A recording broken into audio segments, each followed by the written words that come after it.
Josh Giddey gets a triple-double, and the Chicago Bulls defeat the Milwaukee Bucks in their rematch at home. This time the Bulls do come out on top despite a fourth-quarter run by the Milwaukee Bucks. We're going to talk about all and more right after this. You are now tuned in to Chicago Bulls Central, your number one place for all Chicago Bulls news and content.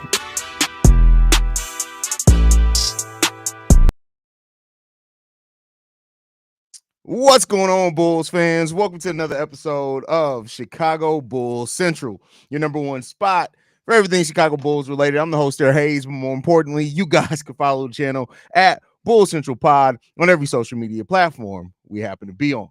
With that said, let's go ahead and get into it for today. And first up, Josh Giddey in his return game back has 23 points, 10 assists, 15 rebounds, 1 block, 1 steal, only 2 turnovers, a plus 17 in the game. And listen, Josh Giddey said he heard some of y'all blaming him for everything. He came back and had an extremely active night on both sides of the ball. Now, there were some times where he got scored on. He had some mistakes on the defensive side of the ball, but I would love to hear somebody try to explain to me why this was not a good game for Josh Giddey. Even the biggest Josh Giddey hater has to understand how important Josh Giddey was to the Chicago Bulls win today. He was hugely important for that. It is going to be a Vegemite night. We'll get into that here in a second. Coby White also with 22 points. He had a plus 12 in this game as well. He went 9 of 16 from the field for 4 assists, 2 rebounds, 1 block in this game. Coby White, 2 games in a row. I'm not ready to say he's out the slump yet, but you just got to keep this up. He can definitely get out that slump. Vooch with 23 and 13. You also got Zach LaVine, who only took 12 shots in this game, but 15 points, 7 rebounds, 6 assists, 3 turnovers in this game. And the Bulls, for the large part, really took care of the ball today. Now, they still had more turnovers than the Milwaukee Bucks. They had 11. The Milwaukee Bucks only had 7 turnovers, I believe, in this game. But overall, the Bulls, for the most part, took care of the ball, and they moved the ball around. 33 assists on 45 made baskets tonight for the Chicago Bulls.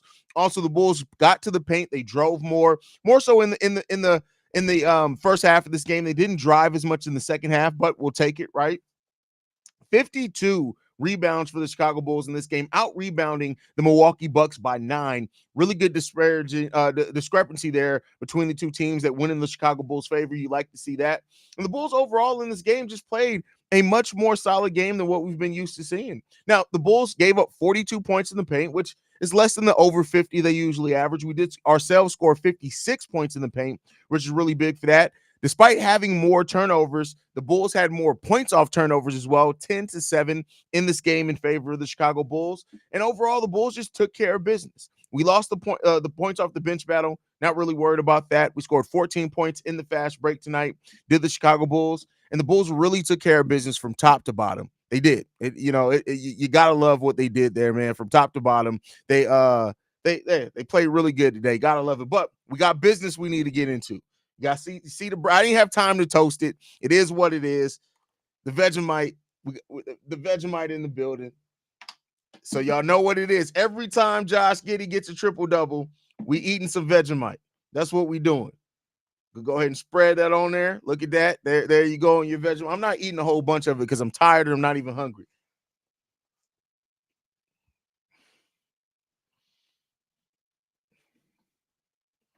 Forgot the butter again, but it is what it is. The Bulls got a dub. It's worth it. The Bulls getting it up. So there you go. Vegemite. In the books, I'm a man of my word. Can't nobody say I'm not a man of my word.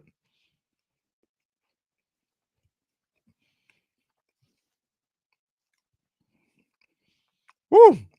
Man, they got a bite to it. Seaway says, leaving the United Center. I love how Lonzo gets everyone involved. I'm also Giddey biggest hater, but he really did good all the way around today. Great point. Love hearing that from Seaway. The Bulls got us on a roller coaster every game. Absolutely. It just is what it is.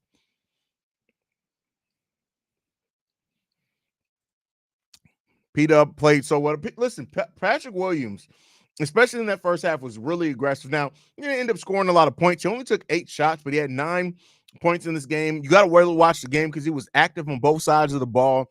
P. Will really did his thing today as well.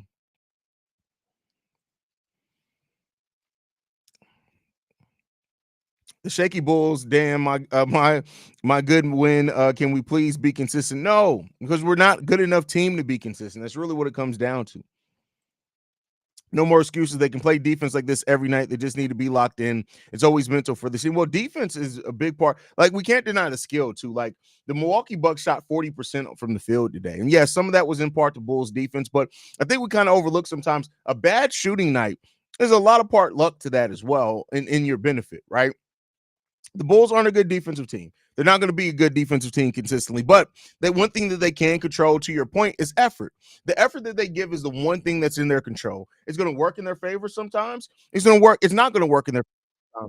But at least if you give effort consistently, it eliminates the question, right? Like, the one thing I would not be mad at seeing a team that gives effort on the defensive side of the ball every night, but this just doesn't have a good defense. Like, if you're giving that effort, it's hard to bitch about that, right? And unfortunately, this team just especially when they're playing from behind or they give up a big run, you really see that defensive effort start sliding for this team, and we're just not good enough to do that. We're just not good enough. Giddey, Ball, Io, or anyone else they try a point. Giddey also needs to be on the court to close. No, see, and this is where you got to be able to be objective. Everybody has their own strengths and minuses. Giddey's not the scorer that Coby is. He's not as smart as a defensive IQ player as Lonzo Ball is, and he's not the two-way player that Io DeSumo is. But the thing is that it's situational, and you can't say it. Like, I will say this: there are definitely some games that have happened this season where Giddey should have been on the court in the fourth quarter. But there are also some games where it's warranted that he's not. And you're not being objective, and you're only looking at a specific narrative that you favor if you can't objectively say that. And again, everybody has their own strengths, and not every strength is going to be needed as much against certain teams. Josh Giddey is an amazing creator, right? And what he does as far as when he's in rhythm is great. But sometimes you're going to need more scoring. Sometimes you're going to need more defense. Sometimes you're going to need more creation as far as on drives and creating with the presence that you have scoring and the gravity you have scoring. It really, rather than us try to have this fight between who's better and try to knock another player on this team, let's just be aware and be objective to say that there are going to be certain situations where one of those guys may need to play up more than the other one. And that's perfectly fine as long as it's balancing out, right? That's the point of this. It should never be, oh, well, Giddey's so much better than Io, so let's no, it shouldn't be that, because honestly, that's not true. And that's not just true to say that Io's better in every facet of the game than Giddey is. It's just not true there. And a good coach knows how to ebb and flow and balance that. That's what you need to do. While we don't have a roster yet that balances out the strengths and weaknesses of each player on this team, as long as that's the case, different situations are going to call for different players. Giddey was rocking and rolling today. I was a little bit worried. As soon as I said to myself, Giddey should be in this game because of the way he played, they set Lonzo, they brought in Josh Giddey. That's what you need to do. And again, it's not like Lonzo was hurting the Bulls while he was out there either. He actually allowed Giddey to probably play as hard as he did down the stretch of that game because he got a little bit of rest. It's a balancing act. We got to stop as fans getting into this thing where we feel like we got to knock one player to boost up another one that we like. It's fine to like one player more than the other. Perfectly fine, right? But in that, you got to understand the balance of a team. You need all of these guys, period. You need everybody to have it. Giddey could not do it by himself. Coby can't do it by himself. Zach can't do it by himself. That's the point of having a team and having the different skill sets that each team has. We got to stop trying to find arguments with shit. You just got to stop trying to do that. It's honestly so stupid. It really is stupid. We should be more involved in that and be smart enough about the game of basketball to be able to evaluate that. Different situations call for different things. And unfortunately, not everybody is at Io's probably the most well-rounded out of any of those guards that you mentioned. Zoe, if he was fully healthy, but even then, Zoe has things going on. So nobody's going to bring everything that you could need on any given night. So you got to balance those rotations. That's it. You got to balance those rotations, man. Yo, Pat Celebration, love to see. Listen, Patrick Williams is showing more fight, more emotion, and more activity than what. And like I said, I know people are going to look at it. People who didn't actually watch the game are going to be like, "What do you mean, Haize? He only took 8 shots. He should be taking 12. He's passive." And it's like, you got to watch this game, man. Patrick didn't need to take a bunch of shots in this game to impact the game, and the effort that he was given, especially on the defensive side of the ball, guarding 2s, 3s, and 4s at time. It's really good to see, man. Haize, keep up the good work. Love to see the W. I thought it was over when Dame was determined to get to the free throw line. Hope Coby, P. Will, and Giddey stay aggressive, whether or not threes are falling. Completely agree with you on that. And when this team got into the bonus, right, I was like, man, that's going to be dangerous with Dame and the way he's able to seek out contact. But, it is what it is, man. What a win. What is this team, man? Who the fuck are we? Are we the Detroit Pistons of last year or the 90s Chicago Bulls? I don't have a clue who we are. I love it. It's going to be fun. It's definitely going to be fun. First of all, bro, why do you look like every goddamn immigrant who's come over and hopping the fence? Like, why ask yourself that? When you hop that fence, right, and you barely got over the water because you're only 4'6", why is it that you were so worried about bringing the tamales with you more so than actually getting yourself together? Let's ask yourself that. You literally look like a half-cooked Iraqi, bro. Like, ask yourself that. Like, you got to get yourself together, bro. Listen, I didn't have time to toast the bread. The cold butter wouldn't spread on the bread. It is what it is, man. I had to do what I had to do, bro. That's it. I had to do what I had to do.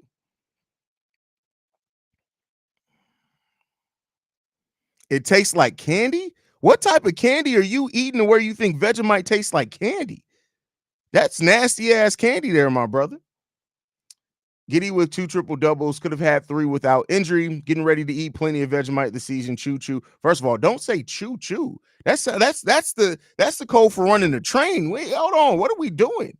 First of all, you said the Billy Donovan needs to put a strap on, and now you're doing the choo choo. Like, you got to get with the culture, bro. You can't keep saying you wilding, bro. You can't keep saying the wild stuff, bro. You got to chill a little bit on that one, man.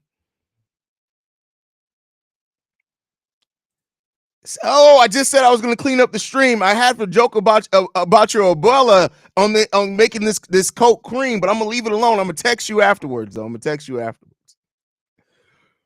That's still by Patrick Williams really changed the momentum. Absolutely. You've seen the emotion from Pat Will after the steal and layup. We need that from him more often. That's a fact, and that comes with confidence. That definitely comes out with confidence. This will be the best Josh and Coby game for the whole season. No, you can't say that. Honestly, you can't say that. Coby's starting to find his rhythm. And keep in mind, they had good games at the start of the season. Coby White was averaging almost 21 points per game on over 50 or close to 50% shooting. They had some really good games, and they were finding their chemistry before shit started going left. So you can't necessarily say that. Can't say that. All right, I've seen enough. We robbed OKC and going undefeated from this point in the season. That is hilarious. Absolutely hilarious. Haize, if Giddey keeps this up, you'll be an honorary Aussie by the end of the season. Hey, listen, I'm already an honorary Rs. Did you see the way I was covering the Australian? I had more videos on the Australian national team than the United States national team. I'm already honorary. What you talking about? Black Australian me, bro. Like, what you talking about? Super chat. I like how P. Will showed emotion at the end. It only took Bobby Portis to bring it out of him. P. Will's been slowly getting there over the course of the season, BL Jet, but I agree with you.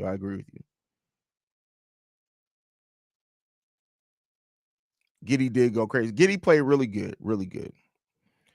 That's not true at all. Ayo Dosunmu has been one of our better clutch players this season. He actually is taking over that spot from, like, do y'all just watch one game and be trying to make it seem like that's it? Like, what are we doing? Yeah, and he's not the best player on the team. I'm sorry, and that goes again. That's you being narrow-sighted and not objective. I'm sorry. I'm going to call it out every time. You got to be objective. You're going to one thing we don't do here is narrative. One thing I would debunk it with stats and everything. Josh Giddey is not this team's best player. Not yet. He's not. Could he be? You can have that conversation eventually. But to say that Josh Giddey is this team's best player, I'm sorry. That's just stupid. I'm just going to be frank. I've been trying to be nicer, but that's just stupid. That's stupid. Talking shit. I hate stands ignoring shit. The thing is if you're actually a fan of the Bulls, you want all these guys to succeed. We can call out players when they're ass and hype them up when they aren't. Exactly. Right? Objectivity. Objectivity is not that hard to have. People just get so blinded, and that is the difference between being a fan of the team and a fan of players. And listen, make no mistake about it, there's nothing wrong with being a fan of a player. But if you're going to talk about the team, you need to at least educate yourself on the team as a whole rather than coming in with your one-sided fandom, right? I could see MPJ giving a similar scoring output as Zach tonight, but got to give Zach credit for 7 assists and willingness to guard Dame. I want to see a trade, but I'm happy for the W. Hey, I love how you got to throw Michael Porter Jr. in there. Listen, Michael Porter Jr. isn't as good of a player as Zach LaVine. He's just not. He's not as well-rounded as a scorer, but he can score the ball. No doubt about that. Like he can, and he can give effort defensively, but he's not the type. He doesn't have the heights of Zach LaVine, and that's perfectly fine. There's no knock to that, right? That's why the Denver Nuggets, reportedly want Zach LaVine. Truth is, one of the biggest differences between this game and other close games is Billy Donovan actually called a timeout when it looked like the Bulls would be overrun. That is a great, amazing point. Amazing point. That is a great point there, Daryl. Great point and call out there. I will say Patrick Williams has been my favorite Bull to watch the last 5 games. He's been aggressive, solid, and really great to watch. Yeah, he's been playing really good. He's been playing really, really good. Don't get the veggie. Oh, listen, come on now. I'm not a kid. I'm not a child. We're not going to get Vegemite on the jacket.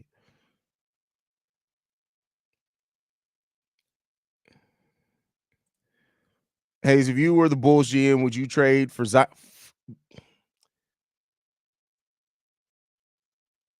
Haven't we dealt with enough injuries? Haven't we dealt with enough injuries? There's a possibility Coby needed that time without JG to find himself more. I think he's smart enough to realize where he can fit with Giddey's back and vice versa. This might be a turning point. Let's hope it is. Let's really hope it is. I would love nothing more to see Josh Giddey and Coby White as a backcourt workout. I really would. Really would. I'm Australian. We only say wild things in our vocabulary. That's fair. You know what? That's definitely fair. That's definitely fair. Great game. I need that hat like yesterday. Keep up the good work. You know what's funny enough? This hat has actually sold out now. It's actually sold out now. It's a pro standard hat. It's not even listed on their website anymore.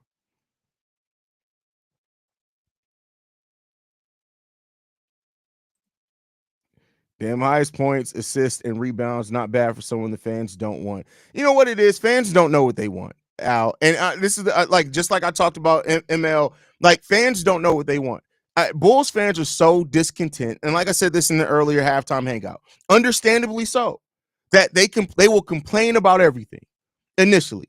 And I think it was Troy who left, and I had ended the stream. He was like, the Bulls could win a title, and then fans will complain that they didn't sweep them. That's where the fan base is right now. That's how unhappy it is. It is right now. Haize is already an honorary Aussie. Just wait until I bring him out here and get him his own kangaroo. First of all, that's crazy. That's wild. Haize, I hadn't tapped in at that stage. At what stage, brother? I must have missed a comment there, Brock. My bad. I really think the Bulls can get a good player in the second round this year if they keep that first pick. It could be a solid offseason in terms of youth. Yeah, it's possible. It's definitely possible. Or they can also get an undrafted rookie, which they've done before, right? Giddey's not getting 30+ million from the Bulls, especially if they trade Zach and Vic. They have to take money back. Yeah, I mean, they have to take money back, but it's going to be matching salaries. So, here's the thing. I think if there's a chance that Josh Giddey gets 30 million. I'm not even in front of you. I don't think right now that he would get that, and I don't think he's earned that right now. But there is a chance that he does, depending on how much he keeps playing. Haize, how long did you think about starting a Bulls channel before you actually dig how you handle your channel? I've been wanting to start a Bulls Central channel so don't do what I did. I had the name and the whole concept for like 3 years. You may have not been around when I told the story. So how Bulls Central started, right? I had a different podcast. I had mental health, culture, all that type of thing podcast that I did for 5 years, right?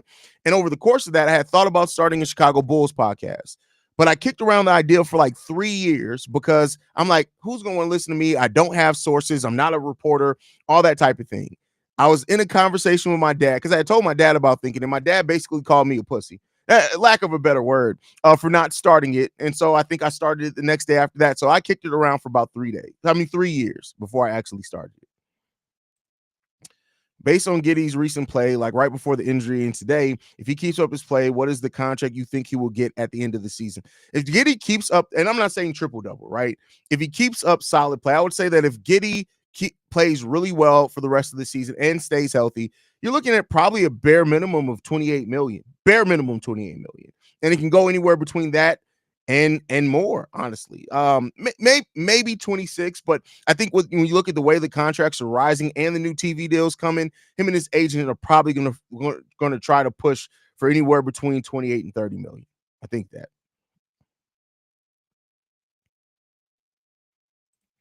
Haize, you need to check out 15-year-old Aussie boy called Hamilton coming through the NBA. I'll take a look. I'll take a look.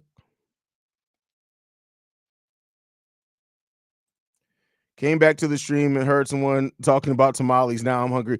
Hey, y'all know MC got them tamales, man.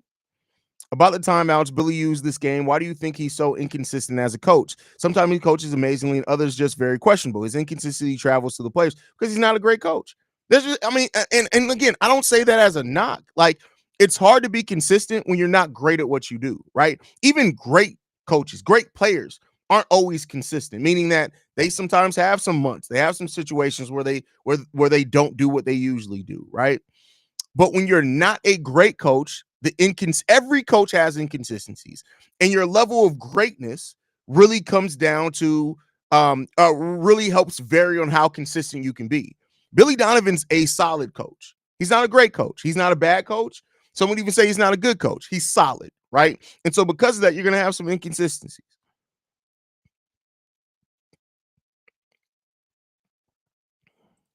The previous two games, I've been screaming at Billy and the Bulls through my TV. During the Bucks and Hawks games, they blew. I mean, listen, that's just being a Bulls fan. I'm glad P. Will went for the layup after the steal, and part of me was scared of another missed dunk, but he scored and he was hype about it. Love to see it. I'm not saying this would happen, but if the Nuggets said you could have either MPJ or Aaron Gordon in a LaVine trade, who are you taking? So here's the thing.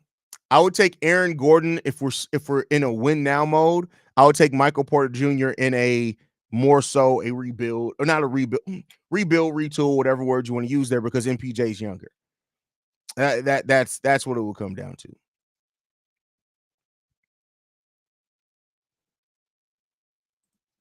Sorry to go off topic a little bit. Can you show the sleeves on your jacket? What am I, a model now? What are we doing here? There's the sleeves. Strips, and then the back is just Bulls logo. That's it. City edition drip. He said you can't get this hat anywhere. His first gatekeep. No, that's hilarious. That's funny.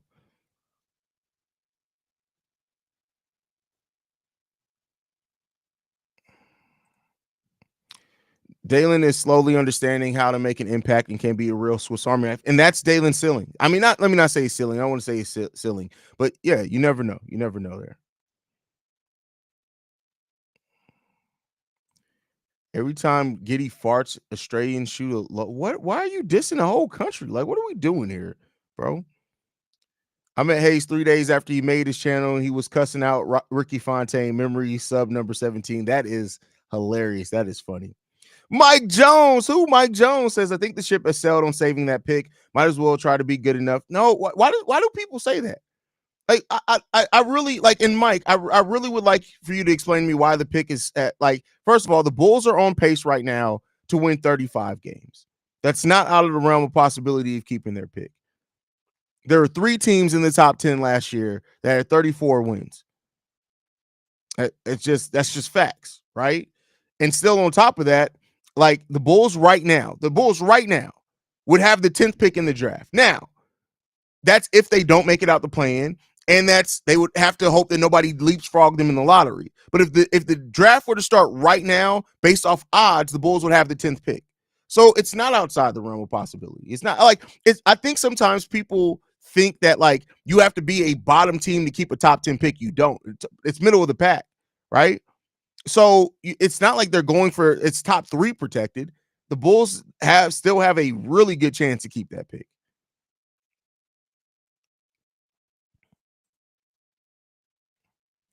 We got to mention the poster dunk by Dalen Terry. I was impressed. I wish they had showed more replay. Oh, listen, that dunk by Dalen was great to see. It was honestly amazing to see that dunk by Dalen. I love seeing that dunk by him.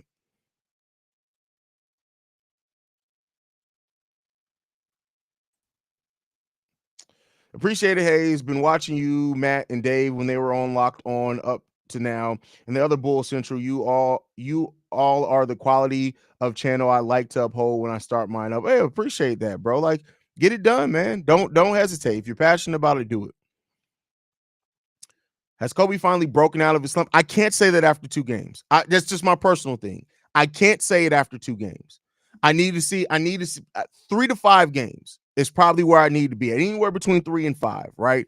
That's just my personal thing. The slump it would be different if it was only like a 4-5 game slump, then maybe I would be after 2 games more willing to say that. We're talking about 17 game slump here for Coby White is what it was. So it's going to take a little bit more than 2 games for me to say he's not in the slump anymore personally. Again, that's just me personally. I'm not knocking anybody for saying or feeling like he's out of the slump. I'm just saying for me, I got to see a little bit more before I'm willing to say that. A little, just I need to see it for a couple of more games. If he can string together 2 more games, then I'd probably be more willing to say that. What am I, model now? Don't pretend you haven't been proudly modeling that jacket through today's streams. What do you, I mean, it's just on, bro. I got that shit on. That's all I can say.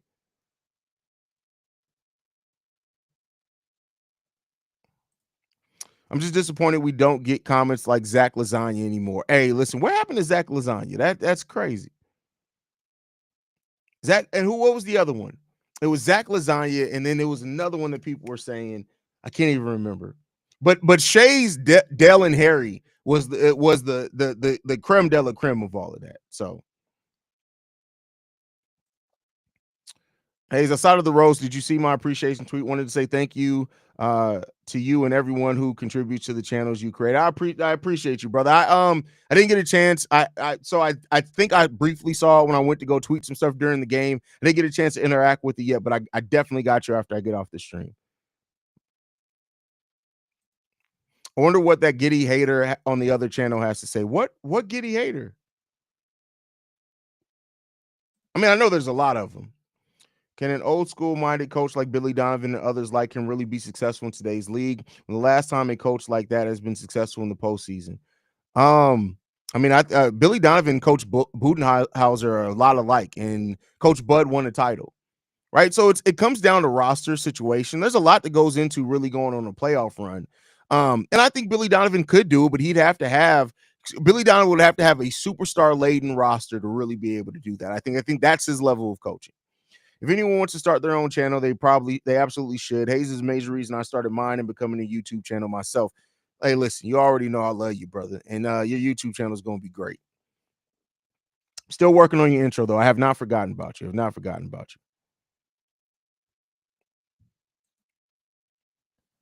Giddey hater, Matt on CA. Listen, and this isn't a knock. You guys know Matt and Big Dave. I have the utmost love and respect for those guys. But I've been so busy trying to get NBA Central off the ground. With Bear Central, this Bear season has been very stressful. I have not really gotten to watch a lot of content creators. I listen to Troy. I listen to Horns Bloody. You know, I try to listen to a lot of Pat the Designer. Of course, that's my brother.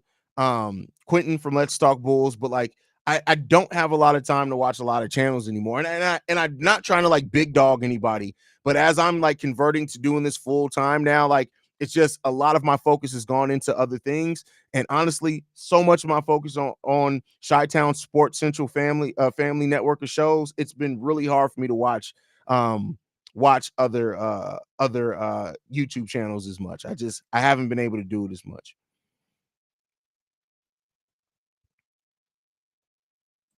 Haize, do you bet on FanDuel? I don't bet, bro. I do not bet. I don't bet.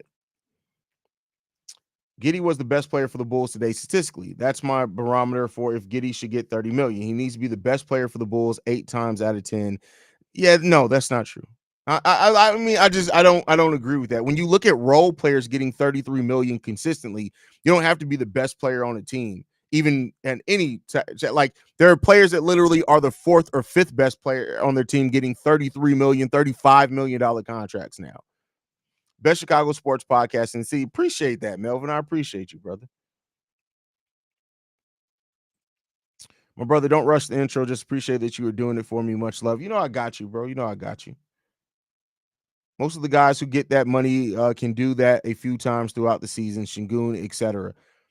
But the money's changed. We got to keep in mind the money has changed. It has steadily changed. If you look at the highest contracts in the NBA, as far as like if you just look at $30 million contracts in the NBA, you will see a lot of hell. Herb Jones got $30 million, right? And Herb doesn't nearly put up the stats that Josh Giddey got.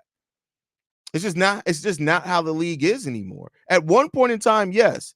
But it's about to soon be that the mid-level exception money is about to be $20 million. And so when you judge it off that, how much better is your player than a mid-level exception player? Josh Giddey's considerably better than a mid-level exception player. He just is. So that's what you got to look at, man. That's what you got to look at. And keep in mind, Alperen Şengün, at a minimum, the least he's making is $33 million. He's capping out at $30 million. So on average, right? And what I'm talking about is AAV. So annual average salaries, averaging that salary at. When you average out Alperen Şengün's salary, he's making more like 36, 37 million over the course of his contract.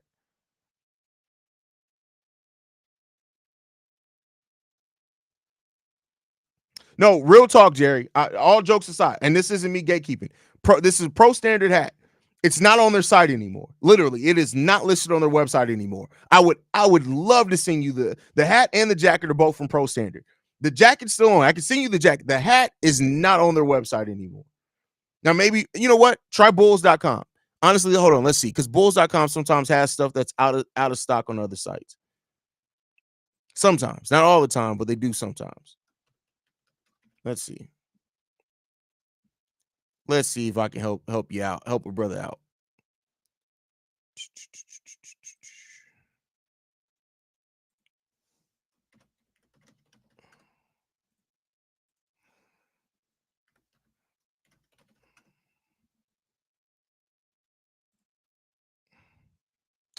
Yeah, they don't even have this one. Oh, they got a different one though that I may have to cop. Yeah, they don't even have it on bulls.com, brother. Like, I promise you, I would give you the link gladly if it was available anymore. I can't find it anywhere.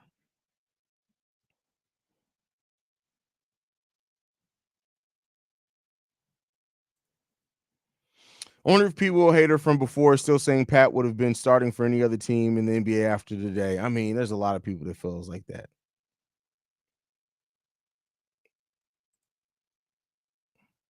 What's up? Hope your Christmas was good and wish you nothing but the best in 2025. May Jah pour blessings in your direction. I appreciate you on that, brother. Definitely appreciate you.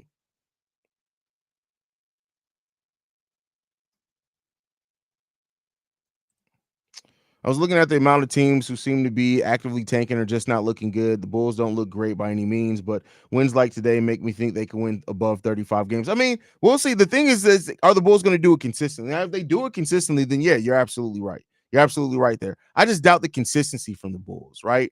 That's the biggest thing. I doubt so much the consistency that the Bulls are going to be able to put together.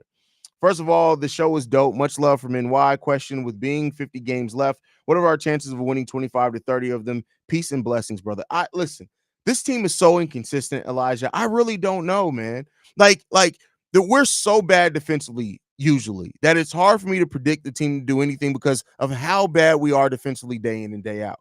If we ever can consistently be at least active defensively. I've said this many times before. The Bulls don't need to be a top 5 or even top 10 defense. If the Bulls can be anywhere between 18th and 20th defensively with the way that they're able to play offense and they incorporate more half court sets into their offense, they could much exceed those standards, right? They could probably be close to a 40-win team. But it's just so inconsistent from this team right now. So inconsistent. Then again, there's the losses like the ones to the Bucks with no Giannis and Dame. I don't know. I just got to see how the season. Exactly. Like, here's what I think, Mike Jones, and great points there. As I think, and I know this sounds like a cop-out, and I hate to say this, I'm sorry, but by the end of January, we'll probably have a better sample size. That's basically put you at halfway through the season. I think that's when you can start saying, all right, this is probably who this team's going to be. We have so many injuries, things like that, too, that play a part into it. there's a lot that goes into that, man. This is the best Bulls channel. Thanks, Haize. Fans like me are always looking for answers, and we get it with your videos, specifically when the Bulls are slumping like this in the season. Appreciate that. That's what I really try to do, man. I really try to do that. Haize, this is random as fuck, but can you rate my opening line that I just sent to a shawty in the DMs? How am I going? Are you gonna put it in here so I can rate it? That jacket is clean. Where did you get that? Well, don't listen. It's on pro standard. It's on pro standard.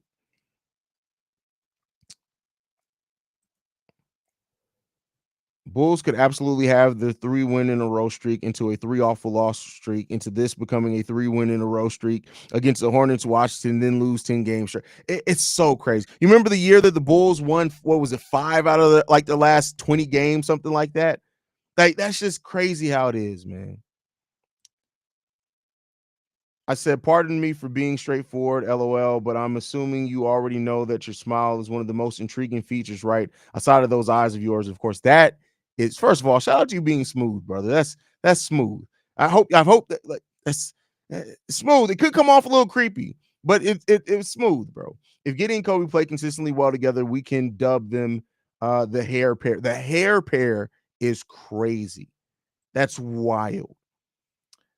I hate to feel like I always got to take up for P. Will, but it's like people forget he's still recovering from foot surgery and has been on the ministry. That's a good point as well.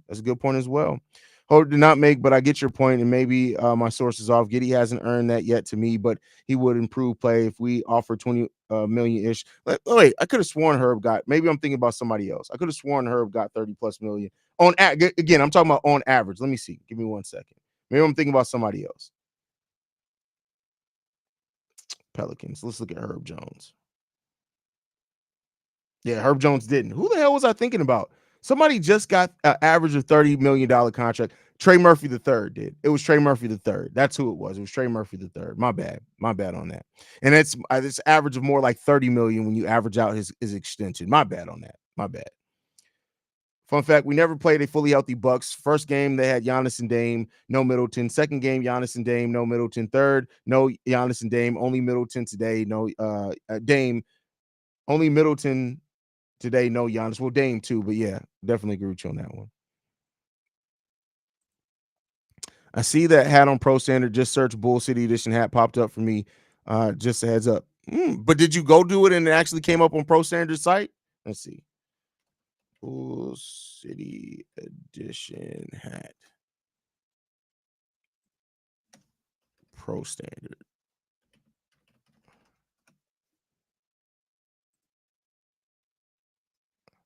Oh, it is in there. My bad. All right, here it goes. I don't know why I couldn't find it. Like, if you just go hats on Pro Standard, it's not in there. Bam. There goes the link to the hat, y'all. Anybody who was asking for it.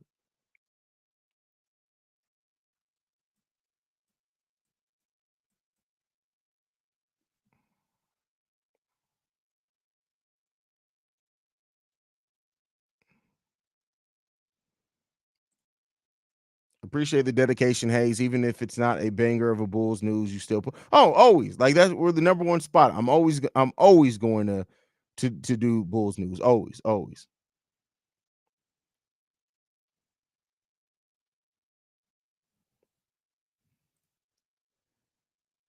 I met you on here and we've been tight ever since, big dog. Much love. Drip. You already know, Vern. You family, bro.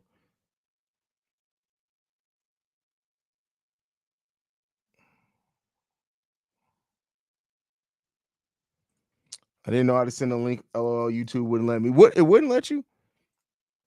We attack the rim and not settle for threes. Plus, keep being aggressive. Our defense can build some. Maybe. First of all, intro music, because you didn't respond to the damn message. What? You got to stop saying bear up, because that isn't anything. And Chicago down. Do you know how disrespectful that is to the city of Chicago? Do you understand what saying something down is on a set? Like, you can't say Chicago, and bear up isn't a saying. Do you know what bear down means? Bear down is indicative of the blue collar nature of the city. You can't say bear up Chicago down. That's putting down the city of Chicago. What's wrong with you? I've been waiting for you to pop into one of these streams. Don't you ever say Chicago down on anything. What's wrong with you, intro music? Never in your life do you say Chicago down to something.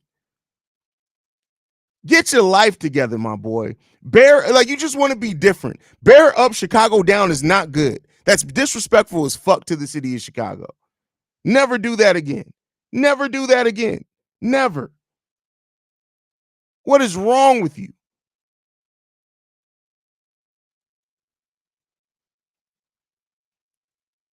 Get your life together, bro. Get your life together. Haize, I didn't like Giddey trade because the Bulls could have possibly received 2 seconds and Moody for AC. OKC has struck a load of picks. Bulls could have gotten at least one. I mean, listen, I understand that, but it is what it is now, man.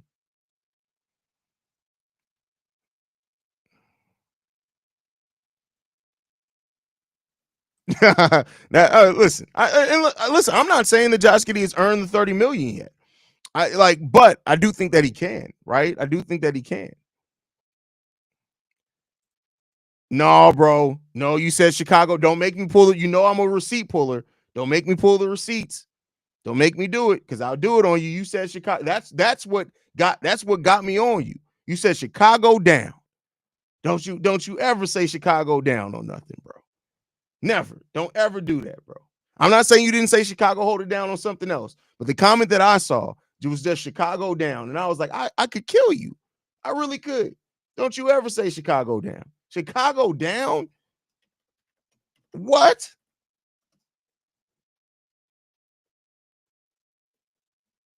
We don't do that. We don't do that. We don't do that.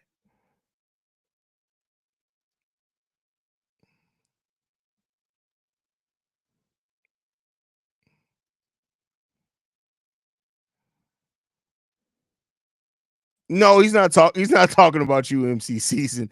That is hilarious, man. That's crazy. But all right, y'all, I'm about to get up out of here. This is going longer than usual. I love you guys, man. Thank you guys so much for everything, man. Make sure you guys are hitting the subscribe button as well. You can follow the channel at Bull Central Pod. You can send us any feedback, questions, comments, concerns. bullcentralpod@gmail.com. Lastly, if you want to leave a text message and our voicemail for the mailbag, the number to do so, 773-270-2799. We are the number one spot for everything Chicago Bulls related. Shout out to the last minute super chat from Vanja. We appreciate you. Like I like to end everything on. Love you guys. Go Bulls. See red, y'all. Peace. This has been a presentation of the Break Media.